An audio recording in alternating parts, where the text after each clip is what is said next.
জয়নগর নাবালিকাকে ধর্ষণ খুনের মামলায় ৬২ দিনের মধ্যে অভিযুক্তের ফাঁসির আদেশ। আপনাদের মনে থাকবে, গত ৪ অক্টোবর বারুইপুর পুলিশ জেলার জয়নগর থানার মহিষমারি এলাকায় ১০ বছরের এক নাবালিকার মর্মান্তিক মৃত্যু ঘটে। এলাকাবাড়ি ১৯ বছরের যুবক মোস্তাকিন সর্দার মেয়েটিকে ভুলিয়ে ভালিয়ে সাইকেল করে একটি নির্জন জায়গায় নিয়ে গিয়ে ধর্ষণ করে এবং তারপর শ্বাসরোধ করে খুন করে।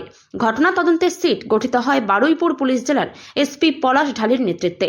যুদ্ধকালীন তৎপরতায় মাত্র ২৫ দিনের মধ্যে পেশ করা হয় তথ্য প্রমাণ সম্বলিত চার্জশিট। মামলায় স্পেশাল পাবলিক প্রসিকিউটর নিযুক্ত করা হয় আইনজীবী বিভাস চট্টোপাধ্যায়কে। বিচার শুরু হয় ৫ই নভেম্বর।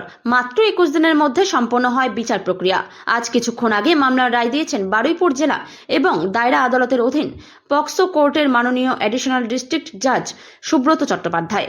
অভিযুক্ত মোস্তাকিন সর্দারকে দোষী সাব্যস্ত করে ফাঁসির সাজা শুনিয়েছেন বিচারক। এই রায় নজিরবিহীন। নাবালিকাকে ধর্ষণ খুনের মামলায় ঘটনার মাত্র ৬২ দিনের মধ্যে অভিযুক্তের ফাঁসির আদেশের এর আগে পশ্চিমবঙ্গে কখনো ঘটেনি। এই মামলার তদন্তে আমাদের একটাই উদ্দেশ্য ছিল, যত দ্রুত সম্ভব নির্যাতিতা এবং তার পরিবারকে ন্যায় বিচার দেওয়া। মেয়েটি আর ফিরবে না, কিন্তু অভূতপূর্ব দ্রুততায় যে তাকে এবং তার পরিবারকে আমরা জাস্টিস দিতে পেরেছি, দীর্ঘদিন বিচারহীন থাকতে হয়নি, এটুকুই আমাদের সান্ত্বনা, আমাদের প্রাপ্তি। আপনারা জানেন যে গত ৪ অক্টোবর বারুইপুর পুলিশ জেলার জয়নগর থানা এলাকায় ১০ বছরের এক নাবালিকার মর্মান্তিক মৃত্যুর ঘটনা ঘটে। তাকে ধর্ষণ করে শ্বাসরোধ করে খুন করা হয়। মেয়েটির পরিবারের তরফে ঘটনার দিন সন্ধ্যেবেলা একটু রাতের দিকে মেয়েটির টিউশন থেকে বাড়ি ফেরেনি এই মর্মে একটি অভিযোগ দায়ের করা হয়। সেই অভিযোগ পাওয়ার ৪ ঘন্টার মধ্যে সেই রাতেই আমরা ১৯ বছরের এক স্থানীয় যুবক মোস্তাকিন সর্দারকে গ্রেফতার করি, যে জেরায় ধর্ষণ এবং খুনের কথা স্বীকার করে নেয়। এই মোস্তাকিনের বয়ান অনুযায়ী আমরা সেই রাতে স্থানীয় একটি ধানক্ষেত থেকে নাবালিকার মৃতদেহ উদ্ধার করি। সংক্ষেপে বলে দিই ঘটনাটা ঠিক কিভাবে ঘটেছিল। মেয়েটি সেদিন দুপুরের পর একটু বিকেলের দিকে স্থানীয় যে মহিষমারি বাজার আছে সেখানে একটা স্থানীয় কোচিং সেন্টারে এক শিক্ষিকার কাছে পড়তে গেছিল। সাধারণত রোজ সে হেঁটেই বাড়ি ফিরত টিউশন ছেড়ে, কিন্তু সেদিন হেঁটে বাড়ি ফেরার পথে এই মোস্তাকিন নামক এই যুবক মেয়েটিকে সাইকেলে করে তাড়াতাড়ি বাড়ি পৌঁছে দেওয়ার প্রস্তাব দেয়।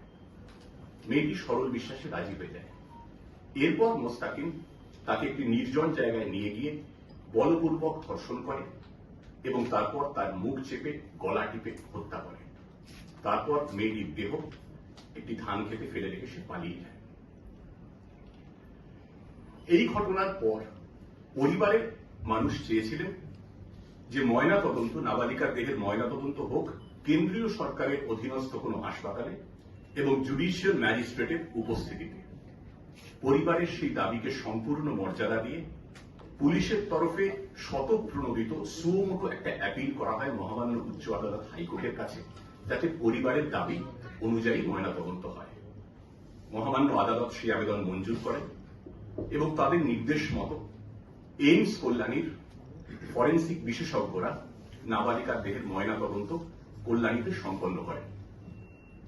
এই পোস্টমর্টমের রিপোর্ট থেকে আমরা জানতে পারি এক্সটার্নাল এবং ইন্টারনাল ইনজুরি মিলিয়ে মেয়েটির দেহে মোট ৩৮টি আঘাতের চিহ্ন ছিল এবং পোস্টমর্টমে জানা যায় যে মেয়েটি গুরুতর যৌন নির্যাতনের শিকার হয়েছিল, যাকে মেডিকো লিগাল পরিভাষায় বলা হয় অ্যাগ্রাভেটেড সেক্সুয়াল অ্যাসল্ট। মৃত্যুর কারণ বলা হয়েছিল asphyxia caused by manual strangulation, অর্থাৎ শ্বাসরোধ করে হত্যা। এই ঘটনার তদন্তে বারুইপুরের পুলিশ সুপার শ্রী পলাশ ঢালির নেতৃত্বে ৯ সদস্যের একটি সেট বা স্পেশাল ইনভেস্টিগেশন টিম গঠন করা হয়। এই তদন্তের শুরু থেকে আমাদের একটাই লক্ষ্য ছিল যে যত দ্রুত সম্ভব যাবতীয় তথ্য প্রমাণ একত্রিত করে সংগ্রহ করে যত দ্রুত সম্ভব, যত তাড়াতাড়ি সম্ভব চার্জশিট কোর্টে পেশ করা এবং বিচারের যে প্রক্রিয়া সেটাও দ্রুত সম্পন্ন করা, যাতে নির্যাতিতা এবং তার পরিবার অন্তত ন্যায় বিচারটুকু খুব তাড়াতাড়ি পায়।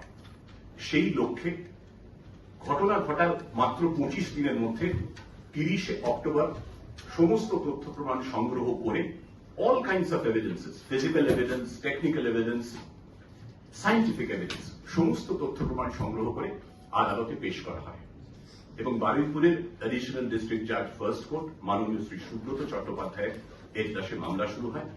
সরকারের তরফে স্পেশাল পাবলিক প্রসিকিউটর হিসেবে নিযুক্ত করা হয় অভিজ্ঞ আইনজীবী শ্রী বিভাস চট্টোপাধ্যায়। উনি আজ এখানে উপস্থিত আছেন। চার্জশিটে আমরা কি কি তথ্য প্রমাণ পেয়েছিলাম সেটা একটু সংক্ষেপে আপনাদের বলি। সেই দিন মেয়েটি যেখানে কোচিং সেন্টারে টিউশন পড়তে গেছিল, সেখানে মেয়েটির খুব ঘনিষ্ঠ বন্ধু, তার সহপাঠিনী, 10 বছরেরই একটি মেয়ে, সেও গিয়েছিল একই শিক্ষিকার কাছে টিউশন পড়তে। দুজনে সাধারণত রোজ একসঙ্গে হেঁটে বাড়ি ফিরত, কিন্তু সেই দিন মৃতা বালিকা একটু আগে বেরিয়ে যায় 5টা আগে। তার একটু পরে বেরোয় এই মেয়েটির সহপাঠিনী, যার কথা বলছি। মৃতা তার বাবার দোকান কাছেই এসে, একটা ছোট চালের দোকান, সেখানে ঘুরে সে হেঁটে যখন রওনা দেয়, তার কিছুক্ষণ পরে এই সহপাঠিনী বেরোয় এবং সে হেঁটে ফেরার পথে দেখতে পায় একটা নীল রঙের সাইকেলে করে এক যুবক যাচ্ছে এবং সাইকেলের পিছনে তার বন্ধু বসে আছে। তদন্তে আমরা এমন আরো 3 জন অত্যন্ত গুরুত্বপূর্ণ প্রত্যক্ষদর্শীর সন্ধান পেয়েছিলাম, যারা সেদিন ঘটনার দিন সংশ্লিষ্ট সময় বিকেল 5টা থেকে 7টার মধ্যে এই মুস্তাকিম সর্দারকে মেয়েটিকে সাইকেলের পিছনে বসিয়ে নিয়ে যেতে দেখেছিলেন। এটা জানার পর এলাকায় যেখানে যত সিসিটিভি ফুটেজ ছিল তা আমরা প্রত্যেকটি খতিয়ে দেখি, খুঁটিয়ে খুঁটি। আমরা খুব 3টে অত্যন্ত গুরুত্বপূর্ণ সিসিটিভি ফুটেজ পাই। এক, মহিষবাড়ি হাটের কাছে একটি দোকানের কাছে সাইকেল সহ মোস্তাকিম সর্দার হাঁটছে। একটিতে সে সাইকেলে চড়ছে এবং আরেকটিতে সে সাইকেলে করে মেয়েটির পিছু নিচ্ছে। এই প্রত্যেকটি ফুটেজের আমরা ফরেনসিক। ক্ষতিকারক প্লাস্টিকের ক্যারিব্যাগ বর্জনের নির্দেশ দিয়েছে সরকার। চারিদিকে চলছে সচেতনতামূলক প্রচার কর্মসূচি। রায়গঞ্জেও তার ব্যতিক্রম নেই। ক্ষতিকারক প্লাস্টিক পরিবেশকে চরমভাবে দূষিত করছে। এর থেকে নিস্তার চাই। তাহলে উপায় কি? চিন্তা নেই, রায়গঞ্জে চলে এসেছে বিকল্প ব্যবস্থা। সবার জন্য সুখবর। পশ্চিমবঙ্গ সরকারের অনুমোদনে আগামী সপ্তাহ থেকেই শহরে তৈরি হতে চলেছে পরিবেশ বান্ধব দূষণমুক্ত বিভিন্ন ধরনের বায়ো ক্যারিব্যাগ, যা অবশ্যই পচনশীল। একেবারে সুলভে পেয়ে যাবেন আপনারা। আগ্রহী বিক্রেতা ও ডিলারশিপের জন্য অতি সত্বর যোগাযোগ করুন আমাদের সাথে। আমাদের ঠিকানা ইকো ক্যারি ইন্ডাস্ট্রিজ, জেলখানা মোড়, রায়গঞ্জ, উত্তর দিনাজপুর। আমাদের মোবাইল নম্বর 7001178352 অথবা 9434171272 অথবা 8250161082 অথবা 9800217806।